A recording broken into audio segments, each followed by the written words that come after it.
Order 66. Every Jedi's worst nightmare. But what if it failed? What if Captain Rex discovered the truth 5 minutes before Palpatine gave the order? What if thousands of clone troopers ripped the control chips from their skulls instead of pulling the trigger on their Jedi generals? What if the galaxy's most elite soldiers turned their blasters on the Empire instead? Brothers would fight brothers, the Republic would burn, and Darth Vader would face an army that knows every one of his tactics. This isn't the story you know. This is the Clone Rebellion. Imagine it. The moment Order 66 activates, but something goes wrong. Across the galaxy, clone troopers freeze mid-aim.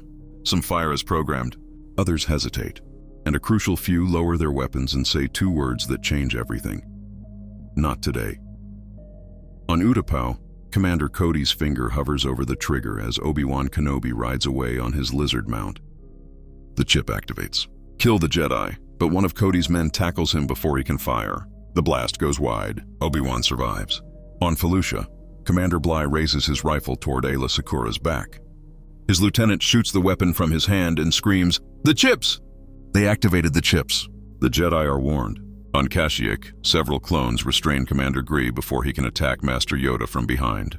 They apologize, they explain, and Yoda understands that the galaxy has just split in half.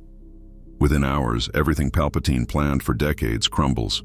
Jedi are surviving. Clones are protecting them, and the holonet explodes with a single impossible message. The clone army is rebelling against the Empire. But to understand how this happens, we need to go back. Back to one clone who almost changed everything, CT-5555 Fives. He discovered the truth about the inhibitor chips during the Clone Wars, after his friend Tup's chip malfunctioned and caused him to prematurely execute his Jedi general. Fives investigated. He removed his own chip.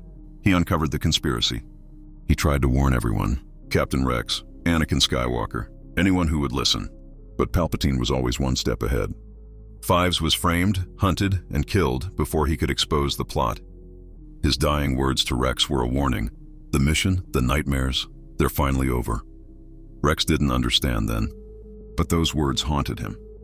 In our alternate timeline, Rex can't let it go. Fives wasn't crazy. He wasn't having a breakdown. Something was wrong, and Rex needs to know what. He begins investigating quietly, carefully, reaching out to other clone commanders he trusts implicitly. Commander Wolf, Commander Gregor, Captain Hauser. These clones start comparing notes. Strange headaches. Vivid nightmares about killing Jedi. Gaps in their memory from their time on Kamino. Patterns emerge. And when Rex finds Kix, the medic who is also investigating, they piece together the horrifying truth. Every clone has a bomb in their brain. A control chip that can override their free will, and it's designed to make them murder the Jedi. The procedure to remove the chips isn't easy. It requires precision surgery on a clone's brain.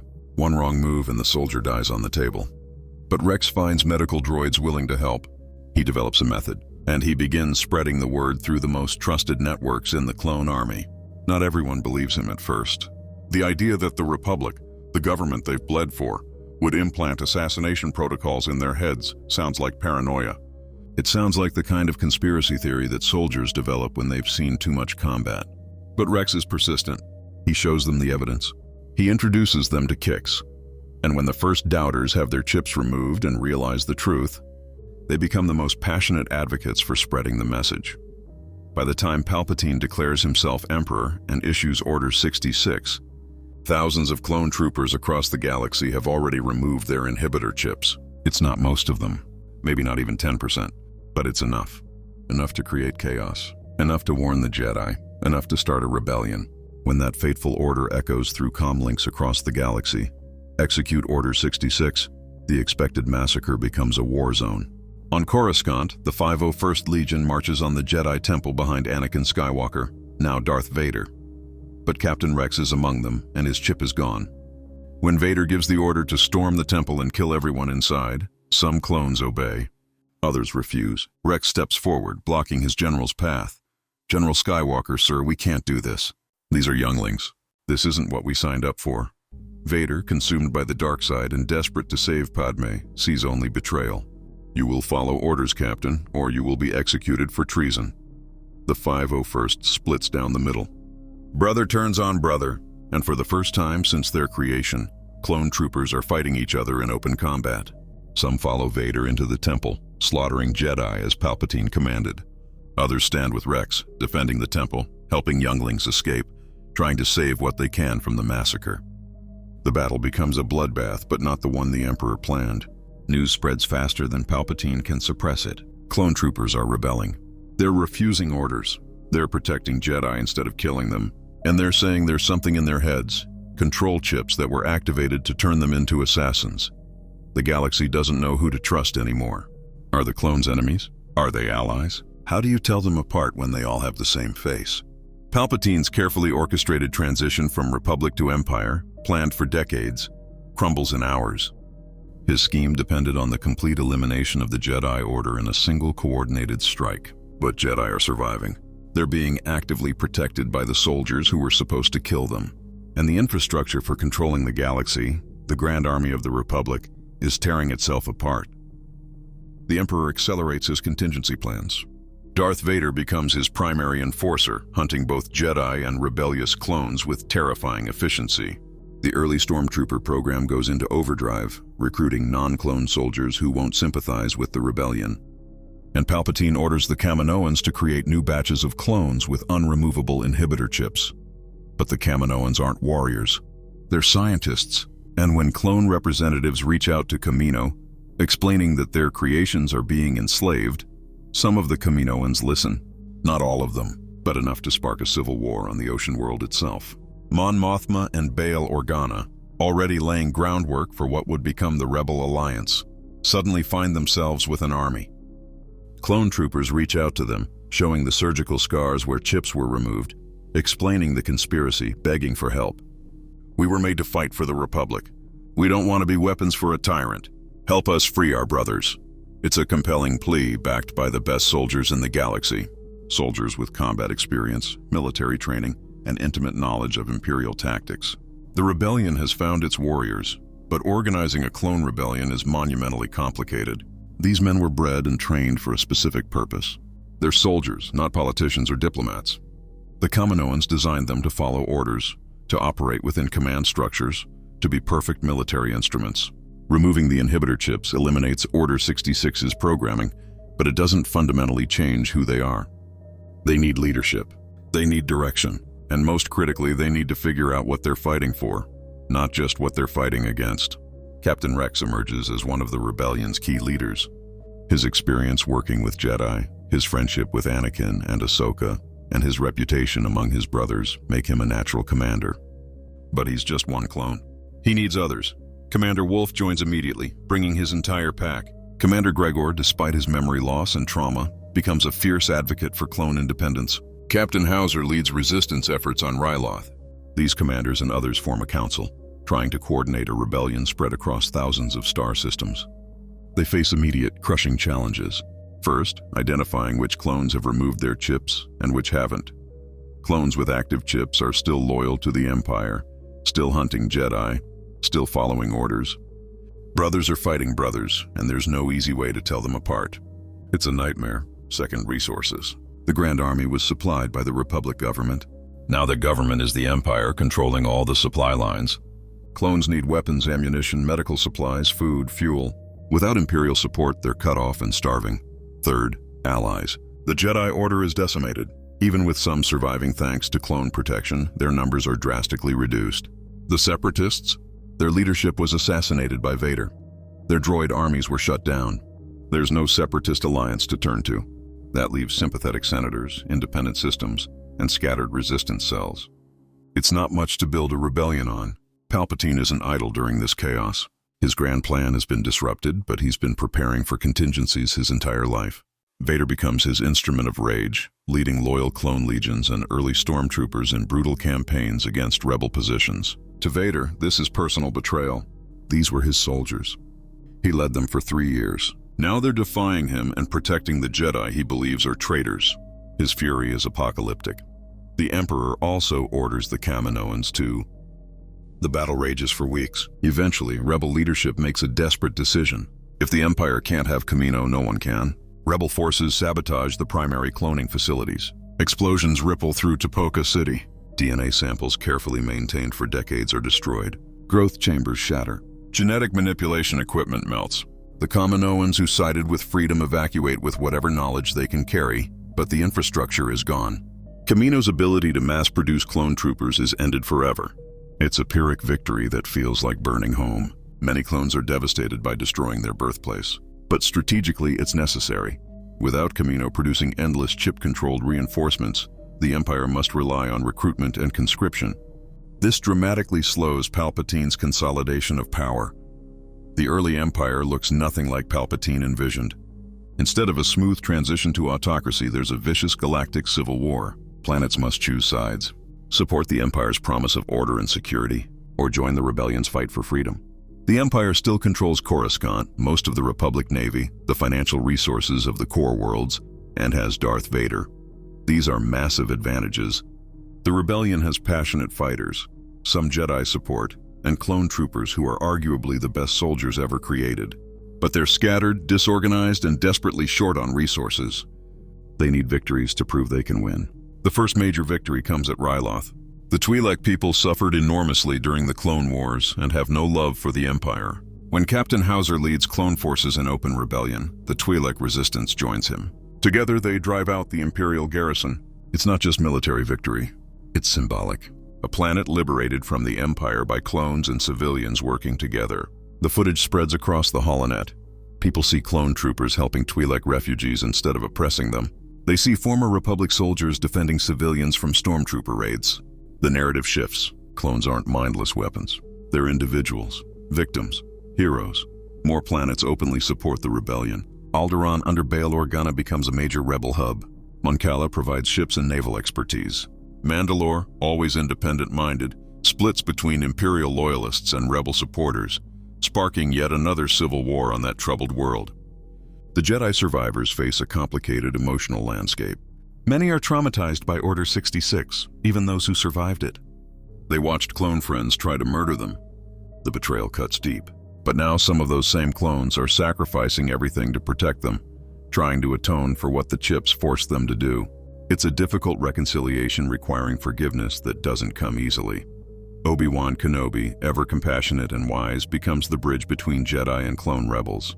He works closely with Commander Cody, who had his chip removed after the failed assassination attempt. Their renewed partnership becomes legendary across the rebellion.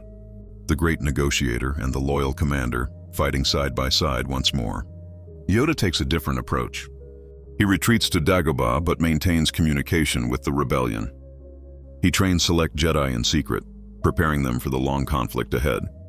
But he also meditates on the Force, trying to understand how the Sith blinded the Jedi so completely. He knows defeating Palpatine requires more than military might. Ahsoka Tano, no longer a Jedi but still strong in the Force, becomes one of the rebellion's most effective operatives. She works directly with Rex and his clone commandos, leading strike teams against Imperial targets. Her combination of Force abilities and guerrilla tactics makes her invaluable. She also has a personal mission that consumes her, finding out what happened to Anakin Skywalker. She's heard rumors of a dark enforcer serving the Emperor, but she refuses to believe Anakin could fall that far. When the truth finally comes, it devastates her. As the war drags on, both sides adapt and evolve. The Empire aggressively recruits non-clone soldiers. The Stormtrooper program expands rapidly. These troops aren't as skilled as clones, but they're loyal and, crucially, they're not susceptible to sympathizing with clone rebels. Palpatine also deploys Inquisitors, Darkside Force users tasked with hunting Jedi and Force-sensitive individuals. These fallen or corrupted Jedi become terrifying threats to both Jedi and the clones protecting them. The Rebellion develops asymmetric warfare strategies. They can't win conventional battles against the Empire's superior numbers and resources, so they fight with hit-and-run attacks, sabotage, and intelligence operations.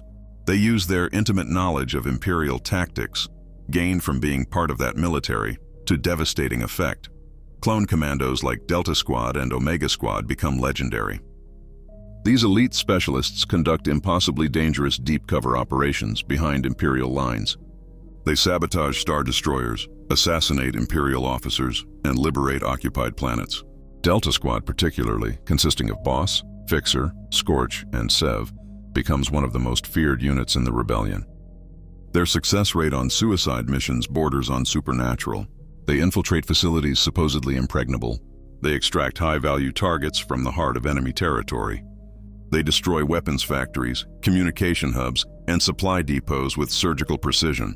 But every mission extracts a toll in blood. Sev is eventually captured during a raid on an Imperial research facility. His squad brothers spend months tracking him, following every lead and rumor.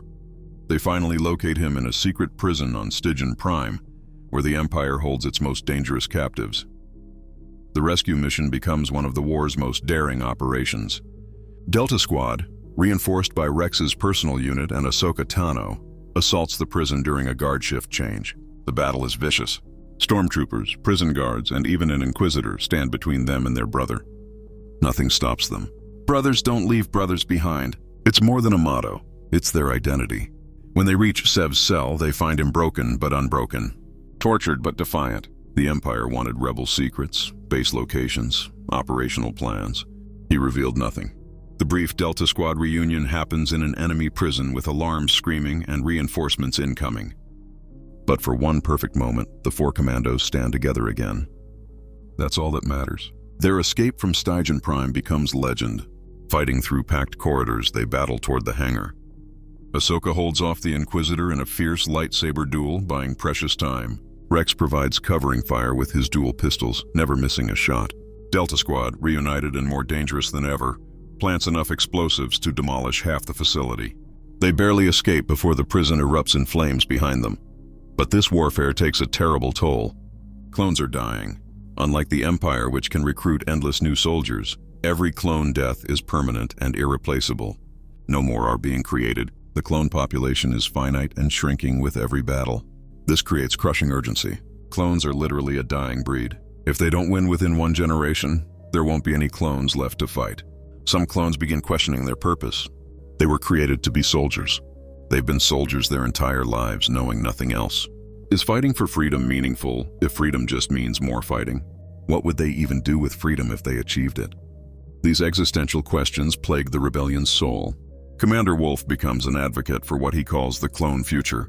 He argues it's insufficient to merely fight the Empire. Clones must envision what comes after. Do they want to remain soldiers forever? Or learn new skills, find new purposes, build different lives? Some clones embrace this vision enthusiastically. They learn trades during downtime between missions. Cut Lawquane, a clone deserter who left the army during the war to start a family on Saleucami, becomes an unexpected mentor. His farm becomes a symbol of what clones could be if they chose peace over war. Other clones visit him, trying to understand his transition from soldier to farmer, from destroyer to nurturer. Cut teaches them agriculture, construction, how to build instead of demolish, how to preserve life instead of taking it. Some clones discover talents for mechanics and engineering. They maintain rebel ships and vehicles, then design improvements, eventually creating entirely new technologies. One clone engineer nicknamed Gearshift develops an X-Wing modification increasing shield efficiency by 15%. It sounds modest, but in desperate battles that 15% saves dozens of lives. Other clones become medics, driven to preserve life after spending years taking it. They study under any available doctors and medical droids, learning anatomy, surgery, emergency medicine. These clone medics become renowned for their skill and determination. They crawl through active battlefields to reach wounded soldiers. They perform surgery and damaged transports under fire. They refuse to lose patience if any chance of survival exists. Still, other clones discover hidden artistic talents. One trooper called Canvas starts painting murals on rebel base walls. His work depicts Clone Wars scenes, portraits of fallen brothers, visions of peaceful futures. His murals become gathering places where clones remember and hope. Another clone nicknamed Rhythm learns music, fashioning instruments from scrap metal and teaching himself to create melodies expressing what words cannot. These sessions are awkward initially. Clones were trained to suppress emotions, focus on missions, project strength. Admitting fear or confusion feels like weakness. But slowly walls crumble. Troopers start discussing nightmares about Order 66, about killing Jedi generals, about being controlled. They talk about guilt for surviving when so many brothers died. They express terror about rapid aging, watching bodies deteriorate while minds stay young. One clone, voice breaking, admits he doesn't know if he's fighting for freedom or just fighting because it's all he knows. The others don't judge. They understand. Most feel identical. Commander Cody addresses the group, his scarred face serious and kind. We were created to be weapons. That's fact. We can't change our origin. But we can choose our destination. Some of us will keep being soldiers. That's fine and honorable. But some will choose something else. That's equally fine and honorable. The point is, it's our choice. For the first time in our lives, we choose. It's a powerful crystallizing moment that defines what the Clone Rebellion truly represents. Not just fighting the Empire, claiming the right to self-determination. These discussions spread throughout rebel clone forces. Different commanders take different approaches, but the core message remains consistent. You're not just a number, not just a weapon. You're a person who gets to decide what that means. Meanwhile, galactic politics grows increasingly complex. Some senators who initially supported Palpatine's emergency powers now deeply regret their decision. They watch the Empire become more authoritarian daily, but they're trapped. Speaking out means arrest for treason. Staying silent means complicity in atrocities. A secret network of dissident senators begins covertly working with the rebellion. They provide intelligence about Imperial troop movements, warn about upcoming crackdowns, and use their positions to subtly obstruct Imperial policies. Bail Organa and Mon Mothma lead this dangerous network, joined by others willing to risk everything. Senator Rio Chuchi of Pantora becomes a passionate advocate for clone rights within the Imperial Senate itself. She argues that clones are sentient beings deserving freedom and citizenship, not property to be used and discarded. Her speeches are bold and dangerous. Imperial Security Bureau agents monitor her constantly. She receives regular death threats. But she doesn't stop. She can't. Too many clones have sacrificed too much for her to remain silent. One day, Senator Chuchi delivers a speech that changes everything. The Senate debates a measure declaring all clone troopers who haven't reported to Imperial reassignment centers as enemy combatants subject to summary execution. It's a death sentence for every rebel clone. Chuchi takes the floor. Her voice rings through the Senate chamber with righteous fury. Esteemed colleagues, we're being asked to condemn millions of sentient beings to death, not for crimes committed, but for refusing to be slaves. These clones were created without consent, trained to fight wars they didn't start, and implanted with control devices designed to override free will. And now, when they dare claim rights we take for granted, freedom of choice, freedom of thought, we're told they must die? What does that say about us? About this government? The Senate erupts. Some senators applaud passionately. Others shout for her arrest. Imperial guards move toward her, but she continues speaking, voice rising above chaos. If we pass this measure, we're no better than the separatists we fought. We become tyrants. We become slavers. History will judge us, and history will find us monstrous. Security drags her from the chamber. She's arrested for sedition and treason. But her speech was recorded. It spreads across the holonet before Imperial censors can suppress it. Billions across the galaxy hear her words. Many start questioning what the Empire truly represents. Senator Chuchi's arrest becomes a rallying point for the rebellion. Clones on the fence about fully committing are galvanized. If someone like Chuchi, who isn't a clone and has nothing personal to gain, will risk everything for their freedom, then they owe it to her and themselves to keep fighting. A daring rescue mission is organized immediately. Captain Rex, Ahsoka Tano, and Commander Wolffe lead a team infiltrating the Imperial Detention Center holding Chuchi. The facility is designed to be escape-proof with multiple security layers, biometric scanners, and an entire battalion of guards. But the rescuers have advantages the Empire doesn't expect.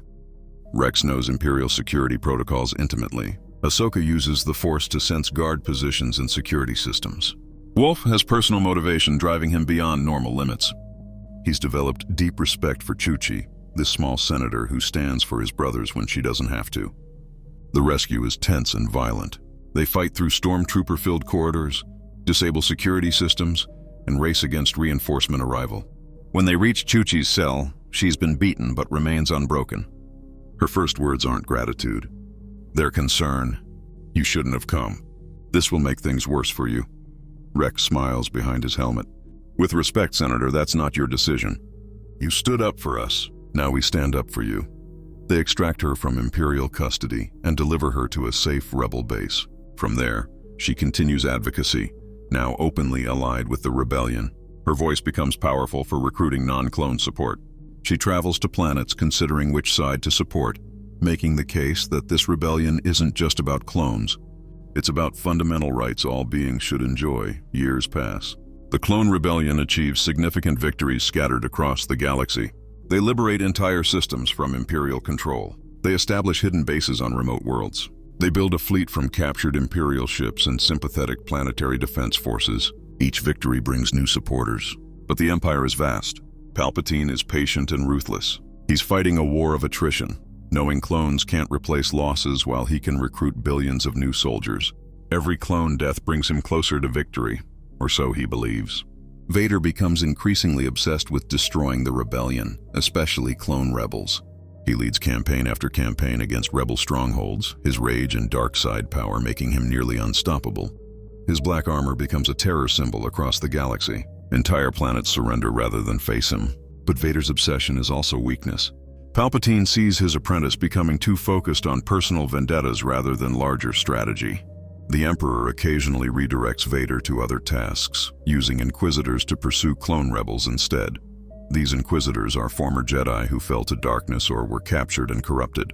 They know Jedi techniques and can counter Force users effectively. But they've never fought opponents quite like clone rebels. Clones have years of experience fighting alongside Jedi. They know how Force users think, fight, and most critically, how they can be beaten. When Inquisitors arrive expecting to easily crush normal soldiers, they're shocked to encounter clone commanders who anticipate their moves, counter their tactics, and set traps specifically designed to neutralize Force powers. One Inquisitor, the Seventh Sister, leads a strike team to capture a rebel base on Lothal. She expects minimal resistance from the clone garrison defending it. Instead, she finds a carefully prepared kill zone. Clones studied reports of previous Inquisitor attacks. They know these Darksiders rely heavily on intimidation and lightsabers. So clones set up battlefields negating both advantages. The moment the Inquisitor's transport lands, concentrated fire from multiple angles slams into it. Heavy weapons, not blasters. Rocket launchers, thermal detonators, even a salvaged artillery piece. The Inquisitor deflects what she can with her spinning lightsaber, but the sheer volume of fire is overwhelming. She retreats into a building for cover, exactly as clones predicted. The building is rigged with explosives. The entire structure collapses on her. She survives using the Force to shield herself, but she's wounded and trapped under rubble. Clone commandos move in to finish the job. The Seventh Sister tries Force persuasion, tries making them doubt themselves, tries turning them against each other. But these aren't regular soldiers susceptible to mental manipulation. These are clones who fought mind control their entire lives. They literally had devices in their brains designed to override will. A little Force suggestion doesn't even register. They capture the Inquisitor alive, a major intelligence coup. Under interrogation, she reveals information about the Inquisitorius, about other fallen Jedi, and about the Emperor's plans to find and eliminate all Force-sensitive children. This information is devastating but valuable. It allows the rebellion to organize networks hiding Force-sensitive children, keeping them safe from Imperial predation. Word of the Inquisitor's capture spreads rapidly. It proves the Empire's enforcers aren't invincible. More importantly, it proves clones working together with good intelligence and preparation can defeat even dark-side Force users. Rebel morale skyrockets. But the Empire adapts too. After the Seventh Sister's capture, Inquisitors stop underestimating clone opponents. They study clone tactics, learning from defeats. The war becomes brutal chess, each side adapting to counter the other's latest strategies. Palpatine, watching this conflict drag on far longer than anticipated, makes a fateful decision. He cannot defeat the rebellion through conventional warfare, not with clones providing such effective. But the Death Star requires massive time and resources, especially with half the galaxy in open rebellion. The construction project demands vast materials, thousands of specialized engineers, and complete security preventing sabotage. It's an enormous logistical challenge even for the Empire. Meanwhile, the rebellion's intelligence network picks up whispers of a superweapon project. They don't have full details initially, just rumors and fragments. A massive construction project in the Outer Rim, unusual Imperial naval deployments, coded transmissions referring to something called the Death Star. Rebel intelligence officers, many of them clones who served in Republic intelligence during the Clone Wars, begin piecing together the puzzle. They conduct reconnaissance missions, intercept communications, even insert agents into Imperial facilities tangentially connected to the project. Slowly, a terrifying picture emerges. The Empire is building a space station the size of a moon, armed with a super laser capable of destroying entire planets. When this information reaches rebel leadership, there's a moment of shocked, horrified silence. Mon Mothma, usually composed and diplomatic, looks physically ill. Bail Organa's hands shake reading the report. Captain Rex, scarred and graying but still sharp, speaks first. Then we stop them. Whatever it takes, we can't let them finish this thing. Everyone agrees immediately, but the question is how. The Death Star is being constructed in a heavily fortified system surrounded by Imperial fleets. Any conventional attack would be suicide. The rebellion doesn't have military strength to fight through those defenses. They need a different approach entirely. Ahsoka Tano proposes a multi-pronged strategy. First, sabotage efforts during construction to delay the project and gather more intelligence. Second, a propaganda campaign exposing the Death Star's existence to turn public opinion against the Empire. Third, and most critically, a strike mission to destroy the station before it becomes operational. It's ambitious, dangerous, and possibly impossible, but it's their only chance to prevent planetary genocide. The sabotage campaign begins immediately. Clone commandos, the absolute best of the best, volunteer for insertion missions into Death Star construction zones. These are frequently one-way trips. Security is too tight for extraction to be guaranteed, but volunteers don't hesitate. They've been fighting for freedom for years. If dying means stopping a planet killer, it's a worthy trade. Delta Squad accepts one such mission. Their objective: infiltrate the main construction facility, plant explosives in critical systems, and escape if possible. The insertion goes smoothly enough. They slip past Imperial patrols using stolen codes and forged credentials. The Death Star construction site is absolute chaos, with thousands of workers and hundreds of ships moving constantly. In the confusion, 4 more clone commandos go unnoticed. But once inside, the mission gets complicated fast.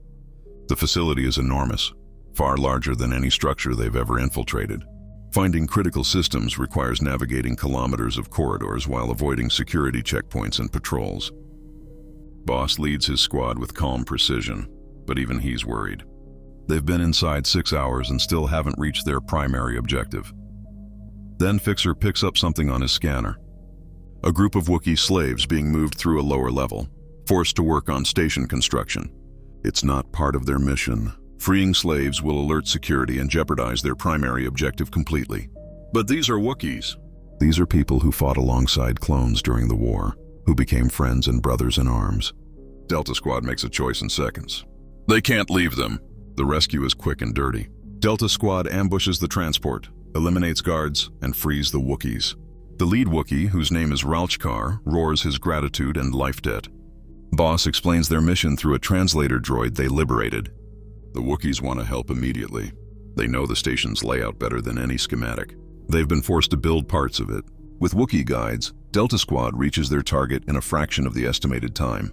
They plant high-yield explosives in the primary power coupling for an entire construction section. But the rescue triggered alarms. Stormtroopers are converging on their position from multiple directions. The escape becomes a running battle through the Death Star's metal skeleton. Delta Squad fights, retreats, fights again, covering each other with practiced precision born from years fighting together. The Wookiees fight alongside them, their strength and ferocity turning the tide in several close encounters that could have ended in death. They make it to the hangar where their infiltration ship waits. But there's a critical problem. An Imperial officer ordered the bay sealed. Blast doors are closing with hydraulic inevitability. They're not going to make it through in time. Scorch makes a split-second decision that will haunt his brothers forever. He breaks off from the group, sprinting toward door controls while firing at pursuing stormtroopers. He reaches the panel and manually overrides the door, physically holding it open against massive hydraulic pressure. Boss shouts for him to come on, screaming his brother's name, but Scorch knows the math cold and clear. If he leaves the controls, the door closes. If the door closes, no one escapes. Everyone dies. He looks back at his brothers one final time. His voice is steady despite everything. Get out of here. Complete the mission. Tell them we mattered. The door shudders violently. Stormtroopers are cutting through from the other side, seconds away from breaking in. Boss makes the hardest decision of his life, a decision that will never stop hurting. He boards the ship with the others. They launch, flying through a hellstorm of turbo laser fire, and jump to hyperspace with seconds to spare. Behind them, the explosives detonate with catastrophic force, destroying a significant section of the Death Star's construction and killing everyone in that sector, including Scorch. Delta Squad is broken again, and nothing will ever make it whole. The mission's success is completely overshadowed by the loss. When they return to the Rebel base, Boss delivers his report in a flat, emotionless tone that terrifies everyone who hears it. Another brother lost. Another piece of himself torn away and discarded.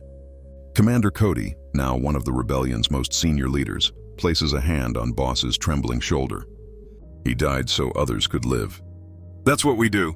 That's who we are. That's why we'll win. It's small comfort in an ocean of grief, but it's something to hold on to in the darkness. The sabotage campaigns continue relentlessly for months.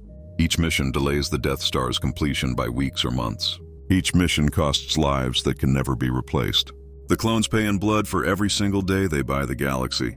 But they're running out of time and running out of brothers at an alarming rate. 10 years into the clone rebellion, the first generation of clones is aging with heartbreaking rapidity.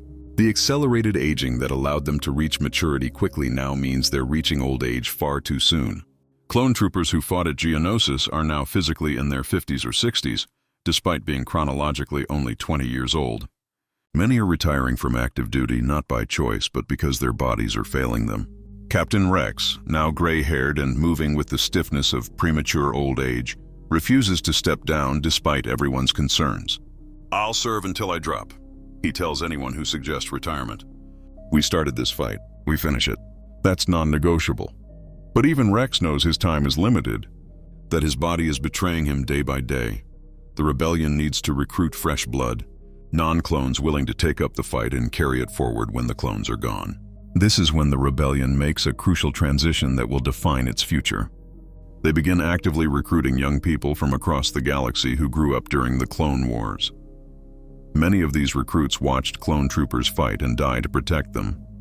They see clones as heroes and want desperately to help them. One of these new recruits is a young woman from Alderaan named Leia Organa. She's brilliant, passionate, and shows leadership abilities far beyond her years. She also has a mysterious connection to the Force that she doesn't fully understand, but can sometimes feel guiding her. Bail Organa, her adoptive father who knows her true parentage, tries desperately to keep her away from the front lines and danger. But Leia has her mother Padme's fire burning in her soul. She argues that if clone troopers, who were created as children and trained as soldiers from their first breath, can choose to fight for freedom, then she, who grew up in privilege and peace, has a moral responsibility to fight too. She's eloquent, passionate, and utterly unstoppable. She wins the argument. Leia joins the rebellion officially, starting in diplomatic and logistics roles that seem safe to her worried father. But her talents are quickly recognized by everyone around her. She's smart, adaptable, and has an instinct for strategy that impresses even veteran clone commanders who've seen everything. On Tatooine, another young person is growing increasingly restless with farm life. Luke Skywalker has been raised by his aunt and uncle, moisture farmers who desperately want him to have a quiet, safe life far from galactic conflicts. But Luke has always dreamed of more, of adventure, of meaning beyond endless sand. Old Ben Kenobi, a strange hermit who lives out in the Jundland wastes, sometimes tells him stories about the Empire intercepted her ship, and she managed to send the droids to Tatooine with a message hidden in R2-D2's memory banks. When Luke sees Leia's holographic message, something profound awakens in him that he doesn't fully understand. A connection through the Force to his twin sister, though neither knows their relationship. He just knows he has to help her, that something important depends on it. Obi-Wan recognizes that the time has finally come. The Force has decided. He can't hide the truth any longer or keep Luke sheltered from his destiny. He takes Luke to his home and begins explaining everything. About the Force flowing through all living things. About the Jedi Order and their role as guardians of peace. About his father, who was a great Jedi Knight and Obi-Wan's best friend before he fell to the dark side and became Darth Vader. Palpatine's enforcer and one of the most feared beings in the galaxy. Luke's reaction is shock, disbelief, anger, and then fierce determination. If his father fell and became a monster, then Luke has to be different. He has to be better. He wants to learn the Force. He wants to become a Jedi and help fight the Empire that destroyed his father and is destroying the galaxy. Obi-Wan is deeply hesitant. Training Luke means putting him in mortal danger. It means potentially drawing Vader's attention, which could be catastrophic. But he also sees clearly that the Force has brought them to this moment for a reason. Luke was always meant to join this fight. His destiny is intertwined with the rebellion's fate. They leave Tatooine together, recruiting a cynical smuggler named Han Solo and his Wookiee co-pilot Chewbacca to provide transportation to Alderaan. Han is mercenary and interested only in getting paid his 10,000 credits. But Chewbacca recognizes Obi-Wan immediately and shows him deep, reverent respect. The Wookiee fought alongside Jedi during the Clone Wars on Kashyyyk, and he owes them a life debt that can never truly be repaid.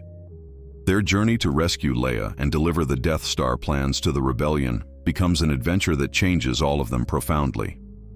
Luke begins his Jedi training under Obi-Wan's patient guidance, learning to feel the Force flowing through him. Han slowly realizes through their experiences that there's more to life than just money and survival, that some causes are worth fighting for. And Leia, once rescued from Imperial custody through their daring infiltration of the detention level, recognizes something strangely familiar in Luke, though she can't quite place what it is. The Force connects the twins even though neither understands their relationship or the bond they share. They deliver the Death Star plans to the Rebel leadership at the hidden base, and the full horror of the Empire's weapon is finally laid bare. The station is almost complete. Within weeks, maybe even days, it will be fully operational. If they don't act immediately and decisively, entire planets will be destroyed to terrorize the galaxy into submission. The Rebellion's best military minds study the plans intensively, searching desperately for any weakness they can exploit. It's a clone intelligence officer named Echo, a survivor of the Battle of Anaxes who was turned into a cyborg by Separatists and rescued late in the Clone Wars, who finally finds it. A small thermal exhaust port, ray-shielded but potentially vulnerable to proton torpedoes. If they can get a shot into that port, it should trigger a chain reaction that destroys the entire station. It's a desperate plan with terrible odds. The exhaust port is incredibly small, less than 2 meters wide. Hitting it requires precision flying and perfect timing under the worst possible conditions. Any pilot attempting the shot will be flying through a maelstrom of defensive fire, TIE fighters swarming like insects, and turbo laser batteries firing continuously. The chances of success are minimal at best, but it's their only chance to stop planetary genocide. The Rebellion mobilizes absolutely everything they have for this mission. Every available fighter, every pilot regardless of experience, every support ship. They're committing their entire military force to a single desperate strike. If they fail, the Rebellion is finished and the Empire wins. If they succeed, they might actually win this war and free the galaxy. Aging clone pilots who haven't flown combat missions in years volunteer immediately to return to the cockpit one last time. New recruits like Luke Skywalker step up eagerly, determined to prove themselves worthy. Veteran pilots like Wedge Antilles prepare methodically for what might be their final flight. Commander Cody personally oversees mission planning, working closely with Mon Mothma and Admiral Raddus of Mon Cala to coordinate complex fleet movements. Captain Rex, against all medical advice and everyone's protests, insists on participating despite his age and deteriorating health. His body is old and worn, but his mind remains sharp as ever and his will is absolutely unbreakable. He'll fly a Y-wing bomber, providing essential fire support for the X-wing attack squadron making the trench run. Ahsoka Tano will lead a ground team to infiltrate the Death Star itself, sabotaging internal systems to give the fighters better chances. Obi-Wan volunteers immediately to accompany her. He knows with absolute certainty that Vader will be on that station. He knows their final confrontation is inevitable and has been building toward this for a decade. Luke desperately wants to come on the infiltration mission too, but Obi-Wan firmly refuses. Your place is in the cockpit, Luke. Trust the Force. It will guide you when the critical moment comes. That's your destiny.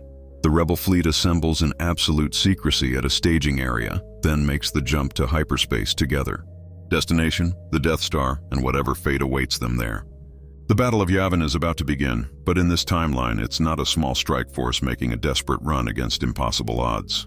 It's the full might of the Rebellion, everything they've built over 10 years of brutal war, committed completely to a single do-or-die mission that will determine the galaxy's future. The fleet drops out of hyperspace near Yavin, and immediately the scale of the challenge becomes sickeningly clear. The Death Star hangs in space like a mechanical moon of death, bristling with thousands of weapons. Around it, Imperial Star Destroyers form an impenetrable defensive perimeter. TIE fighters swarm in their hundreds, maybe thousands. The Empire knew the rebels would come eventually. Vader specifically ensured defenses were at absolute maximum. He wants to crush the Rebellion here and now, to end this war in a single overwhelming victory that will be remembered for millennia. The Rebel capital ships engage the Star Destroyers immediately, trading massive turbo laser volleys that light up space. Ships on both sides take terrible damage within seconds. Shields flare brilliant colors and hull plating melts under the onslaught. It's a battle of pure attrition, and the Empire has significantly more ships and firepower. But the rebels have desperation, skill, and the tactical brilliance of clone commanders who've been fighting impossible battles for a decade.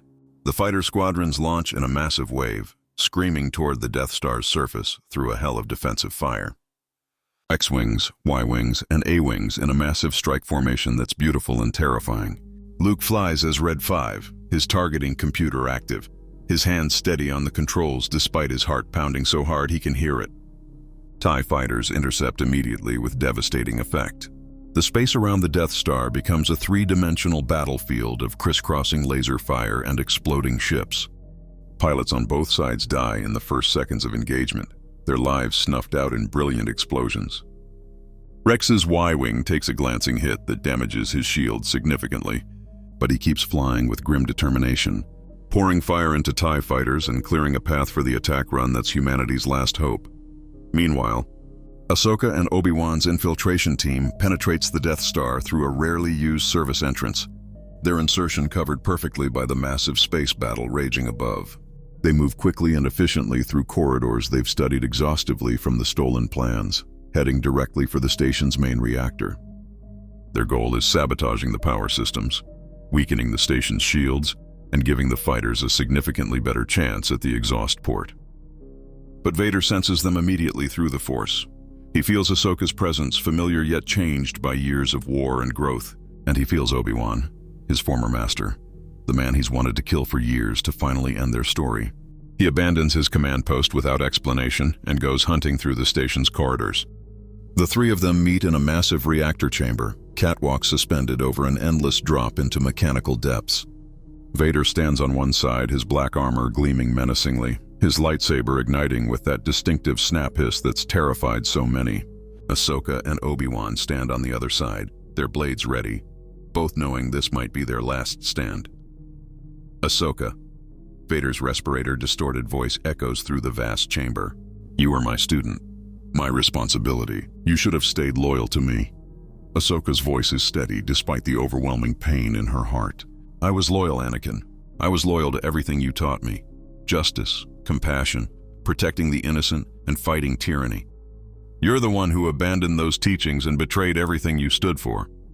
Anakin Skywalker abandoned them. Vader corrects with cold finality. "He was weak and sentimental. I destroyed him and became something stronger." Obi-Wan shake. The duel begins with explosive violence, three lightsabers clashing in a blaze of colored light. Vader fights with overwhelming power and fury, his dark side strength amplified by years of hate, driving his opponents back step by step. But Ahsoka and Obi-Wan fight together with practiced coordination developed over years, supporting each other perfectly, covering each other's weaknesses with instinctive teamwork. It's the fight of their lives, and they're outmatched. Outside in the space battle, the situation is deteriorating rapidly. The rebel fighters make their attack run on the exhaust port, screaming down the trench at maximum speed while TIE fighters pursue relentlessly and surface cannons fire with deadly accuracy.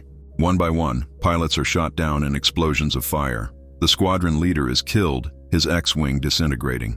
His wingman follows seconds later, screaming as his fighter spirals into the trench wall. Luke takes his run, trusting the Force as Obi-Wan taught him, letting it guide his instincts. His targeting computer locks on. He fires. The proton torpedoes fly true, streaking directly into the exhaust port and disappearing into the Death Star's depths. But nothing happens. No explosion, no chain reaction, no victory. Echo's plan has failed catastrophically. Or has it? Inside the Death Star, Ahsoka and Obi-Wan's sabotage has worked differently than expected. The reactor's power hasn't been shut down cleanly. Instead, it's been destabilized and is building toward a catastrophic overload that can't be stopped. Luke's torpedoes didn't trigger an instant explosion. They triggered a slow-building meltdown that will consume the entire station in minutes. Vader senses it immediately through the Force. His station is dying. The Emperor's ultimate weapon is failing. He has minutes, maybe less, to escape before the explosion, but he's locked in desperate combat with two Jedi who won't let him disengage, who keep pressing the attack. He makes a ruthless choice. He abandons the fight, using the Force to violently collapse part of the catwalk between them and runs for his personal ship at full speed. Ahsoka and Obi-Wan run too, racing desperately for their extraction point through corridors filling with smoke. The Death Star begins tearing itself apart from the inside. Explosions ripple through its massive structure like a spreading disease. Imperial personnel flee in absolute panic. Ships scramble to escape the expanding fireball that's consuming entire sections. Captain Rex's damaged Y-wing is too slow, shields failing and engines sputtering. He knows with absolute certainty that he's not going to make it out in time. He could eject, hope desperately for rescue from the chaos. But if he stays on course for just a few more seconds, he can take out one more Star Destroyer's shield generator and save dozens of Rebel lives. He makes his choice without hesitation. Rex flies directly at the massive capital ship, his weapons firing continuously until the last possible moment, and slams his Y-wing into the shield array at full speed with devastating impact. The resulting explosion cascades catastrophically through the Star Destroyer's systems, crippling it completely and allowing Rebel capital ships to finish it off with concentrated fire. Captain Rex, one of the very first clones to remove his inhibitor chip, one of the founders of the Clone Rebellion, dies exactly as he lived, saving his brothers and protecting the innocent, fighting for freedom until his last breath. The Death Star explodes in a cataclysmic detonation, a miniature sun blooming in space with blinding light. The shockwave destroys several Imperial ships that didn't escape in time, tearing them apart. The Rebel fleet, already pulling back at maximum speed, watches in stunned awe. They did it. Against absolutely impossible odds, they actually did it. They destroyed the Emperor's ultimate weapon. Obi-Wan and Ahsoka make it back to their ship just in time, escaping the explosion by mere seconds as debris rains around them. Luke and the surviving pilots regroup in shattered formations and return. To the fleet, many of them injured and all of them traumatized. The battle is over. The rebellion has won its greatest victory, but the cost has been enormous and heartbreaking. Hundreds of pilots are dead, their names to be etched in memory. Dozens of ships destroyed, reduced to expanding debris fields. And Captain Rex, the living legend who inspired so many and kept fighting when his body begged him to stop, is gone forever. The fleet returns to the Rebel base on Yavin 4, and the mood is complicated and conflicted. There's relief at the victory, joy at the Death Star's destruction preventing planetary genocide, but also profound grief for the losses, for the brothers and sisters who won't be coming home. A memorial service is held for those who died in the battle, attended by thousands who came to honor the fallen.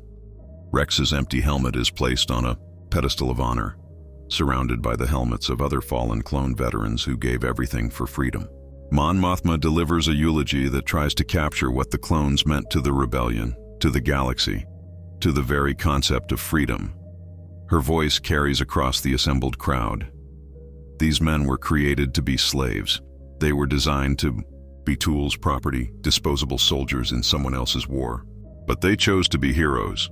They chose freedom, not just for themselves, but for all of us, for every being in this galaxy. Captain Rex and his brothers proved something the Emperor never understood, that where you come from doesn't define where you go, that your beginning doesn't determine your ending. That choice matters more than programming.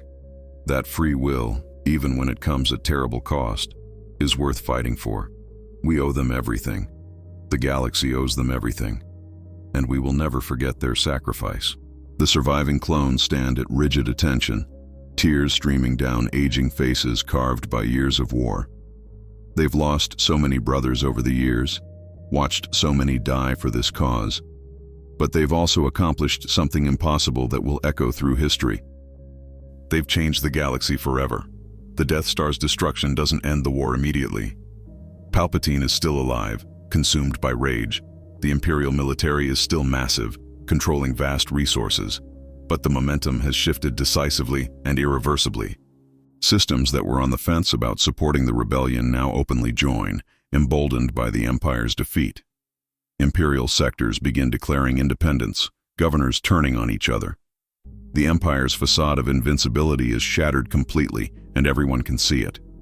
Vader, surviving the Death Star's destruction by escaping in his TIE advanced at the last possible moment, is summoned before the Emperor. Palpatine's fury is incandescent, visible as actual lightning. His ultimate weapon, Decades in planning, destroyed. His plans for galactic domination in ruins, and his apprentice who allowed 2 Jedi to infiltrate and sabotage the station, standing before him with weak excuses. "You have failed me for the last time," Palpatine hisses with venomous hatred. Lightning crackles from his withered fingers, and Vader screams in agony as dark side energy tears through his armor and cybernetics. The torture goes on for hours. Palpatine wants Vader broken, desperate, completely obedient again and never questioning orders. But something unexpected happens during the torture. As Vader writhes in agony, as his mind is assaulted with overwhelming pain and humiliation, a memory surfaces unbidden. Padme, his wife, his love, his everything, who died because of his choices and his fall, and Ahsoka, his student, his little sister, who he saw again today, who looked at him with pity and sadness rather than the hate he deserved, and Obi-Wan, his master, his brother, who still believes after everything that he can be redeemed. For the first time in a decade, Anakin Skywalker's voice whispers clearly in Vader's tortured mind. "This isn't who you were meant to be. This isn't who Padme would want you to be." The torture finally ends after what feels like an eternity.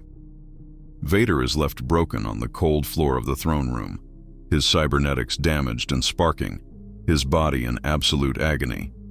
Palpatine dismisses him with contempt and disgust. "Repair yourself, and do not fail me again, or I will find a new apprentice who can actually accomplish what I command." Vader drags himself away, his mind in complete turmoil.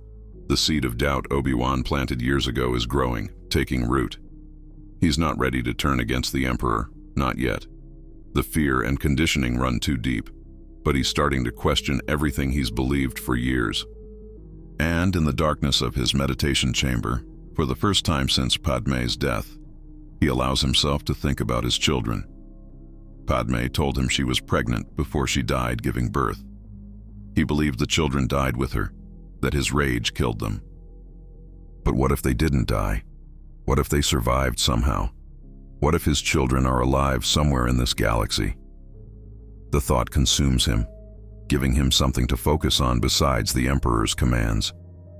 He begins secretly investigating using his authority to access medical records from the day of Padme's death at Polis Massa, and slowly, carefully, piecing together clues others missed, he starts to uncover the truth. His children live, a son, a daughter, hidden from him intentionally, protected from him and from the Emperor. The revelation doesn't immediately redeem him or turn him to the light.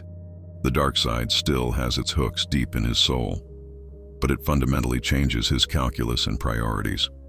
If his children are alive, if they're still a part of Padme and the galaxy, then maybe they're still a part of Anakin Skywalker too. Maybe redemption isn't completely impossible. Over the months following the Death Star's destruction, Vader begins subtly sabotaging Imperial operations. Not obviously, not in ways that can be traced directly back to him or raise immediate suspicions. But he starts making mistakes, missing opportunities, arriving too late to prevent rebel victories. Intelligence he could have provided goes unreported. Attacks he could have led fall to junior officers. Palpatine suspects nothing initially. He believes Vader is simply diminished by his failure and punishment, less capable than before, and too broken to be the weapon he once was. But Vader is playing a long, patient game, waiting for the right moment to act decisively. Meanwhile, the rebellion grows rapidly into a fully functional alternative government with real legitimacy. They form a new republic with proper democratic institutions, with Mon Mothma as Chancellor and Leia Organa as one of the youngest senators in galactic history despite her age. The clone veterans, those precious few who are still alive, are honored as the founders of the rebellion in official ceremonies broadcast across free space. They're given full citizenship, legal rights, and recognition as individuals rather than Republic property. It's bittersweet for the surviving clones. So many of their brothers didn't live to see this day, didn't live to taste the freedom they fought for. And those who did are dying rapidly of accelerated old age, their bodies failing them decades before their minds. Commander Wolffe passes away peacefully in his sleep at a rebel base, surrounded by the pack he led faithfully for so many years. Commander Gregor dies in battle during an Imperial raid, going out exactly the way he always wanted, protecting civilians and taking a dozen stormtroopers with him. One by one, the great clone commanders of the rebellion pass into legend and memory. But their legacy lives on, immortalized in law and culture. The New Republic establishes clone rights into their founding charter, making it the cornerstone of their government. They create memorials on dozens of worlds showing clone faces and telling their stories. They ensure that history will remember the clone rebellion, will remember the soldiers who were created to be slaves but chose to be heroes and changed galactic history. Luke Skywalker continues his Jedi training under Obi-Wan's patient guidance, growing stronger in the Force daily. Leia discovers her own Force sensitivity through meditation and begins training as well, though her focus remains primarily on leadership and diplomacy, where her talents shine brightest. The twins don't know they're siblings yet. Neither Obi-Wan nor Bail Organa has told them the truth. They're waiting for the right moment, waiting until the twins are ready emotionally and mentally for that revelation and everything it means.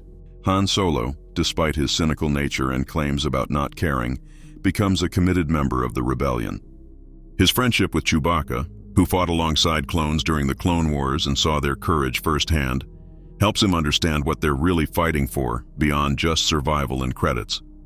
He stops being just a mercenary smuggler and becomes a true believer in the cause. Ahsoka Tano continues operating as one of the rebellion's most effective agents, though she's also searching for something deeper. She's trying to understand what happened to Anakin, trying to find a way to reach the man she knows still exists inside Vader's armor.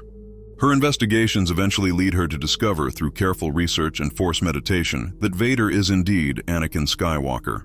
The revelation devastates her, but it also gives her a clear mission. If there's any part of Anakin left, any fragment of the man he was, she'll find it. She'll save him or die trying, because that's what family does. 3 years after the Death Star's destruction, the war reaches a critical turning point. The Empire has lost system after system in cascading defections. The New Republic controls nearly half the galaxy now, with more systems joining weekly. And Palpatine, for the first time in his long, manipulative life, realizes he might actually lose this war completely. In desperation born of fear, the Emperor plans an elaborate trap. He leaks information about his location to rebel spies, hoping to lure the rebellion's entire leadership into an ambush where he can destroy them all at once with overwhelming force and end this war. The rebel leadership sees through the trap fairly quickly. It's too obvious, too convenient, but they decide to spring it anyway because this is their chance to end the war by killing Palpatine himself. If the Emperor dies, the Empire collapses. It's worth the risk. They assemble a strike force including Luke, Leia, Han, Ahsoka, and Obi-Wan. They also bring along the last generation of clone veterans, old men in their physical 60s who want one final mission before death claims them. These warriors know this might be their last fight, and they're at peace with that. The strike team infiltrates the Imperial facility where Palpatine is waiting like a spider in his web. It's a trap within a trap, layers of deception. The Emperor wants them to come, has prepared for their arrival, but the rebels also have a plan that accounts for his treachery. As the strike team confronts Palpatine in his throne room, the New Republic fleet engages the Imperial forces outside, tying up defenders in a massive space battle.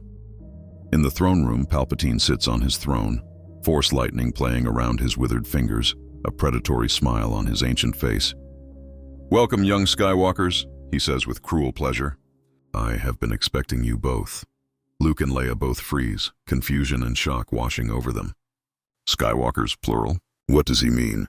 Obi-Wan steps forward protectively, his lightsaber igniting with a snap hiss. "It's over, Sidious.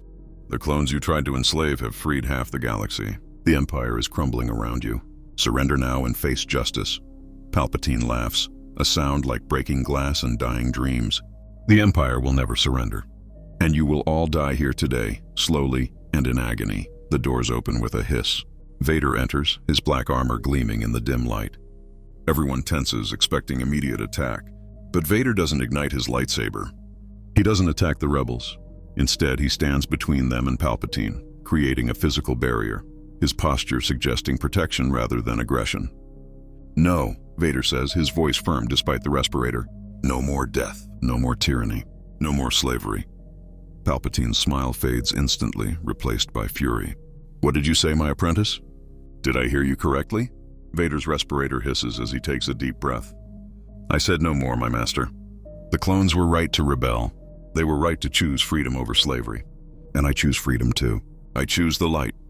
Lightning erupts from Palpatine's hands with apocalyptic force, striking Vader directly with full dark side power. The energy tears into Vader's armor, shorting out his life support systems and cybernetics. He falls to his knees, body seizing, but he doesn't die. Not yet. There's something he still has to do. Luke and Leia rush forward instinctively, their own lightsabers igniting in brilliant blue and green, placing themselves between Vader and the Emperor. Obi-Wan joins them immediately. Ahsoka steps up beside her former master, refusing to abandon him. "You were never as strong as you pretended to be," Ahsoka tells Palpatine with conviction.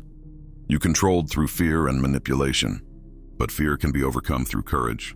The clones proved that when they chose freedom. Anakin is proving it right now, and you're going to lose everything." The final battle begins with explosive violence. Palpatine against 4 Force users and a dying Vader who won't stay down. The Emperor is immensely powerful, perhaps the strongest Sith Lord in 1,000 years. But he's facing unified opposition for the first time in his life, people working together against him. Lightning arcs across the massive room. Lightsabers flash in complex patterns. The Force itself seems to shake from the intensity of the conflict. Vader, his armor failing and sparking, his body dying cell by cell, uses the last of his strength and remaining dark side power to pull Palpatine toward him through the Force. The Emperor, caught off guard by his apprentice's betrayal, is dragged across the polished floor. Luke strikes with perfect form, his blade cutting through Palpatine's arm and severing it. Leia follows immediately with natural combat instinct, her attack severing the Emperor's connection to the Force, at least temporarily, leaving him vulnerable. Obi-Wan and Ahsoka strike together in perfect synchronization, their blades piercing the ancient Sith Lord's heart from both sides.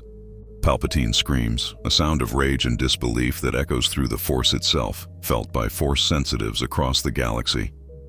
And then finally he dies.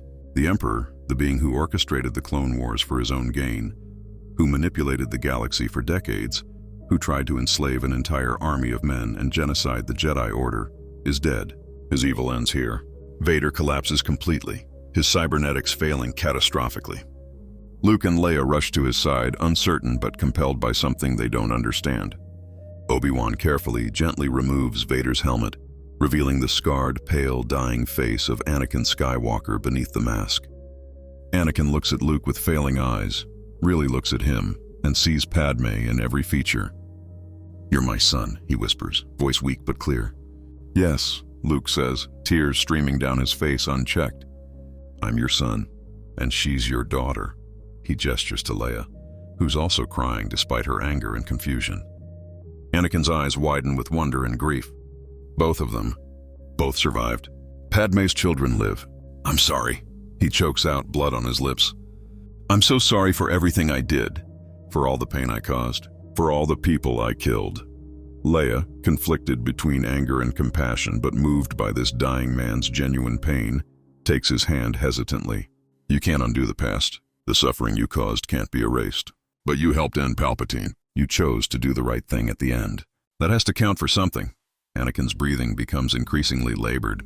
His damaged cybernetics can't sustain him any longer without the helmet. "Tell the clones," he gasps desperately. "Tell them they were braver than I ever was. They chose freedom when I chose slavery. Tell them I'm sorry. Tell them they were right." Ahsoka leans close, tears falling on his face. "Goodbye, Sky Guy. You did good at the end. May the Force be with you, always." Anakin Skywalker, the chosen one who fell to darkness but found redemption at the very end, dies surrounded by the people he loved and who loved him. His last expression is peace, genuine peace for the first time in decades. With Palpatine dead and Vader gone, the Empire collapses rapidly and completely. Without the Emperor's iron will holding it together through fear and dark side manipulation, Imperial governors turn on each other like rabid animals. Systems defect en masse, declaring independence or joining the new Republic. Within months, the war is effectively over. Scattered Imperial remnants fight on in isolated systems, but the Empire as a galactic government is finished. The new Republic establishes itself firmly as the legitimate government of the galaxy, restoring democracy and justice. The last surviving clone veterans, now fewer than 1,000 from millions created, are honored in a massive ceremony on Coruscant attended by billions. There aren't many clones left now. The accelerated aging has claimed most of them, but they're celebrated as the founders of freedom, the men who started the rebellion that freed the galaxy from tyranny. Commander Cody, one of the last surviving original commanders and Rex's closest brother, stands before the assembled crowd. His body is frail, held together by determination. His hair is white, his face deeply lined with age earned too quickly. But his voice is strong and clear, carrying across the crowd. We were created to be property. We were designed to be slaves, tools of war without rights or freedom. But we chose to be people. We chose freedom not just for ourselves, but for everyone. And we proved something the Emperor never understood. That where you come from doesn't determine where you go. Every being in this galaxy, clone or not, has the right to choose their own path, to decide their own future. That's what we fought for. That's what our brothers died for. That's what we won. The crowd erupts in thunderous applause that lasts for minutes. The clones have become living legends, their story already being told across the galaxy. Children learn about the clone rebellion in schools. Statues are erected. Holidays are declared. Their sacrifice will never be forgotten. As the years pass peacefully, the last clones die, their war finally over and won. They're buried with full military honors, their sacrifices enshrined in law and memory forever. The New Republic prospers under careful democratic leadership that learned from the Old Republic's mistakes. Luke and Leia, now publicly known as the Skywalker twins and children of Anakin Skywalker and Padme Amidala, become powerful symbols of a new generation that learned from the past and builds a better future. Luke rebuilds the Jedi Order, but not as it was before with its flaws and blind spots. This new order is more open, more connected to regular people, more focused on service than isolation. Jedi are teachers and peacekeepers, not detached monks living in ivory towers. Leia rises to become Chancellor eventually, her leadership and wisdom reminiscent of her mother's legacy. Together with allies like Han, Chewie, and others, they ensure that the lessons of the Clone Rebellion are never forgotten by future generations. That freedom is worth fighting for. That every being has a right to choose their destiny. That your beginning doesn't determine your ending. The Clone Rebellion changed the galaxy forever in ways that will echo for thousands of years. It proved that ordinary people, even those designed to be slaves, can change history through courage and determination. It showed that choice matters more than programming, that free will is sacred, and that courage can come from the most unexpected places. In this timeline, the original trilogy heroes grew up in a galaxy fundamentally shaped by clone sacrifice and example. They learned from veterans who fought for freedom every day of their shortened lives. They inherited a rebellion built on the principle that everyone deserves choice and dignity. And they built a better, freer future because of those lessons. So what if the clones had rebelled against the Empire? What if Order 66 failed because brothers chose freedom over programming? The galaxy would have been saved decades earlier than in the original timeline. The cost would have been measured in clone lives, brothers fighting brothers, men dying for the right to be free rather than slaves. The Clone Wars would have been followed immediately by a civil war, even more personal and tragic. But in the end, freedom would have won. Not easily, not quickly, not without enormous sacrifice. But inevitably, because of one fundamental truth: once you give people a taste of freedom, once you let them know they have a choice and agency, it's almost impossible to force them back into chains through fear alone. The clones proved that truth, and their legacy echoes through the galaxy forever, inspiring countless beings to stand up for freedom. When old beings tell their grandchildren stories about heroes who changed the galaxy, they speak of soldiers with numbers for names who became individuals with honor and dignity. They speak of Captain Rex and Commander Wolf and Commander Cody. They speak of Delta Squad and the 501st and the 104th. They speak of men who were told they were property but decided they were people with rights and worth. And that inspires those children to believe they too can change the galaxy, no matter where they came from or what others say they should be. So here's to the Clone Rebellion that never was in our timeline but should have been. To the brothers who deserve the chance to be free. May their story remind us all that everyone deserves freedom, everyone deserves choice, and everyone deserves to be seen as an individual with inherent worth. What do you think? Could the clones have actually won against the Empire? Would their rebellion have succeeded, or would it have been crushed eventually? Would Anakin have turned back sooner if his own soldiers rebelled against Order 66? Drop your thoughts and theories in the comments below. Let's discuss this fascinating alternate timeline. And remember, in the eternal fight for freedom, the bravest warriors are often those who choose to fight when they could have chosen to remain slaves. May the Force be with you, always.